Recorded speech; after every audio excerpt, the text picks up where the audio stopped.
ಬೆಂಗಳೂರಿನ 27 ವಾರ್ಡ್ಗಳಲ್ಲಿ ಎಸ್ಐಆರ್ಗೆ ಆಕ್ಷೇಪ. ಕರ್ನಾಟಕ ಕಾಂಗ್ರೆಸ್ ಸರ್ಕಾರದ ಕೈಗೊಂಬೆಯಾದ ರಾಜ್ಯ ಚುನಾವಣಾ ಆಯೋಗ ಛಲವಾದಿ ನಾರಾಯಣಸ್ವಾಮಿ.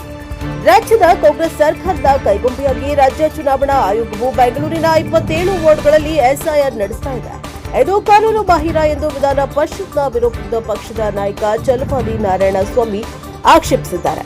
ರಾಜ್ಯದ ಚುನಾವಣಾ ಆಯೋಗದ ಕಚೇರಿಗೆ ಭೇಟಿ ನೀಡಿ ದೂರನ್ನ ಸಲ್ಲಿಸಿದ ನಂತರ ಮಾಧ್ಯಮಗಳೊಂದಿಗೆ ಮಾತನಾಡಿದ ಅವರು, ಈಗಾಗಲೇ ಭಾರತ ಚುನಾವಣಾ ಆಯೋಗವು ವಿಶೇಷ ಮತಪಟ್ಟಿ ಪರಿಷ್ಕರಣೆ ನಡೆಸ್ತಾ ಇದೆ.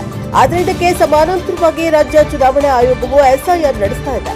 ಇದು ತಪ್ಪು. ಈ ಬಗ್ಗೆ ರಾಜ್ಯ ಚುನಾವಣಾ ಆಯುಕ್ತ ಆನಂದ್ ಕುಮಾರ್ ಅವರಿಗೆ ಮನವಿ ಸಲ್ಲಿಸಿರುವುದಾಗಿ ಹೇಳಿದರು. ಅನಧಿಕೃತವಾಗಿ ಈ ರೀತಿ ಎಸ್ಐಆರ್ ನಡೆಸುವುದು ಸಂಘರ್ಷಕ್ಕೆ ಎಡೆ ಮಾಡಿಕೊಡುತ್ತದೆ. ಒಬ್ಬರ ಹೆಸರು ಬೇರೆ ಬೇರೆ ಕ್ಷೇತ್ರಗಳಲ್ಲಿ ಹೆಸರು ಇದ್ರೆ ಅದನ್ನ ಎಸ್ಐಆರ್ ನಲ್ಲಿ ತೆಗೆಯಲಾಗುತ್ತದೆ. ಇಲ್ಲಿ ಪಕ್ಷಗಳ ಪ್ರಶ್ನೆ ಬರುವುದಿಲ್ಲ, ವ್ಯಕ್ತಿ ಮುಖ್ಯವಾಗುವುದಿಲ್ಲ. ಒಬ್ಬರ ಹೆಸರು ಒಂದೇ ಕಡೆ ಇರಬೇಕು ಎಂಬುದೇ ಇದರ ಪ್ರಮುಖ ಉದ್ದೇಶ ಎಂದು ವಿವರಣೆಯನ್ನ ನೀಡಿದರು. ಕೇಂದ್ರ ಚುನಾವಣಾ ಆಯೋಗವು ಕಾನೂನು ಪ್ರಕಾರ ಎಸ್ಐಆರ್ ನಡೆಸ್ತಾ ಇದೆ.